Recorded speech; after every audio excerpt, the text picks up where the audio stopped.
Salut, c'est Philippe, ravi de vous retrouver aujourd'hui pour cette nouvelle vidéo consacrée à l'Apple Log dans Final Cut Pro. Nous allons voir comment convertir correctement ce log. Vous verrez qu'il y a quelques subtilités à connaître et je vais vous montrer en fait deux méthodes et je vous montrerai également une astuce qui vous fera gagner pas mal de temps. Donc la première chose que l'on remarque lorsqu'on importe des vidéos filmées avec l'iPhone en Apple Log, c'est que Final Cut applique automatiquement une lutte de caméra. Donc ici l'Apple Log, on peut le voir ici dans l'inspecteur des informations. Si vous n'avez pas ces infos, vous venez ici vous mettre sur Réglages. On peut remarquer au passage que depuis la version 11.2, nous avons le support de l'Apple Log 2 pour le tout récent iPhone 17 Pro et Pro Max. Donc en fait, ce que je vais faire, c'est que je vais sélectionner tous mes plans et je vais désactiver la lutte. Parce que ce que l'on souhaite lorsqu'on étalonne, c'est profiter des propriétés que nous offre le log. Donc, si vous voulez en savoir plus sur la conversion du log vers du Rec 709, j'ai déjà fait une vidéo complète sur le sujet. J'explique tout le processus d'étalonnage. Je vous mets le lien dans la description. Donc, maintenant que j'ai désactivé la lutte, on peut voir que je retrouve l'image typique du log. Donc, ce que je vais faire, c'est que je vais sélectionner tous mes plans ici et je vais venir ici dans le navigateur des effets, appliquer l'effet lutte personnalisé que je vais mettre sur un plan d'ajustement. Donc ce que je vais faire, c'est que je vais appliquer une lutte qui est issue de mon pack. Vous avez une lutte de conversion Apple Log vers du Rec 709 standard et vous avez 6 autres luttes de conversion également avec des looks prédéfinis. Je précise au passage qu'avec des looks prédéfinis, vous pouvez évidemment obtenir des rendus visuels totalement différents en fonction des réglages appliqués. Regardez par exemple là, j'ai appliqué la même lutte sur ce plan-là et vous voyez que j'ai 3 rendus totalement différents en fonction des réglages que j'ai fait dessus. Cela montre qu'une lutte n'est pas un élément figé mais que ça sert de base pour un rendu visuel que vous pouvez adapter en fonction de vos projets.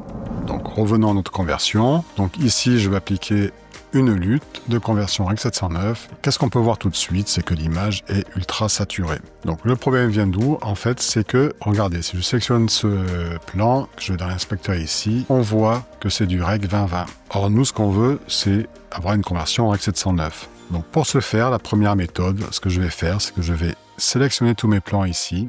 Je vais venir ici dans Remplacer la colorimétrie et je vais mettre sur Rec 709. Maintenant, j'ai une conversion correcte de tous mes plans. Contrairement à avant, regardez, si je désactive, vous voyez que c'est très saturé, ça va pas du tout. Donc si je passe en Rec 709, là j'ai une conversion correcte de mon log, il n'y a pas de problème. Maintenant que ma conversion est correcte, je peux passer aux corrections primaires, à savoir si je vais sélectionner mon plan et mettre mes effets d'étalonnage directement sur le plan, c'est-à-dire sous la lutte qui se trouve sur mon plan d'ajustement. Donc pour ceux qui ne connaissent pas le principe, je vous renvoie à mon tuto qui est en lien dans la description. Donc à partir de là, je vais pouvoir faire les corrections primaires, à savoir corriger l'exposition, la balance des blancs, la saturation, etc. Donc là, je ne vais pas faire ça évidemment, c'était juste pour vous montrer, mais on applique les effets d'étalonnage sous la lutte. Donc dans le cas où vous viendrez à mettre la lutte directement sur votre plan, donc là je vais désactiver, admettons que je mette, voilà, je vais mettre la lutte ici directement sur mon plan, comme ceci. Dans ce cas, lorsque vous appliquez vos réglages, vous venez les mettre avant la lutte. Donc voilà, ça c'est la première méthode. Maintenant, je vais vous montrer une autre méthode. Donc je vais resélectionner de nouveau tous mes plans, je viens ici et je vais désactiver Remplacer la colorimétrie. Donc là, de nouveau, on revient à une image qui est très saturée. Et ce que je vais faire, je vais venir ici, au niveau de l'effet lutte personnalisé, et en entrée, on peut voir que c'est un Rec 709, je vais mettre en Rec 2020. Et de nouveau, je retrouve une conversion correcte de mon log. Donc je vais vous montrer maintenant une astuce. Regardez, si j'applique effet de lutte, ici, je vais venir, je vais faire choisir une lutte personnalisée. Je vais importer le pack. Moi, je vais le réimporter puisqu'en fait, je l'ai déjà. Et ici, espace colorimétrique d'entrée, je vais sélectionner Rec 2020. Donc là, il me demande de la remplacer, parce que moi, en fait, je l'ai déjà. Je remplace. Et à partir de maintenant, lorsque j'appliquerai la lutte, elles seront automatiquement en entrée Rec 2020.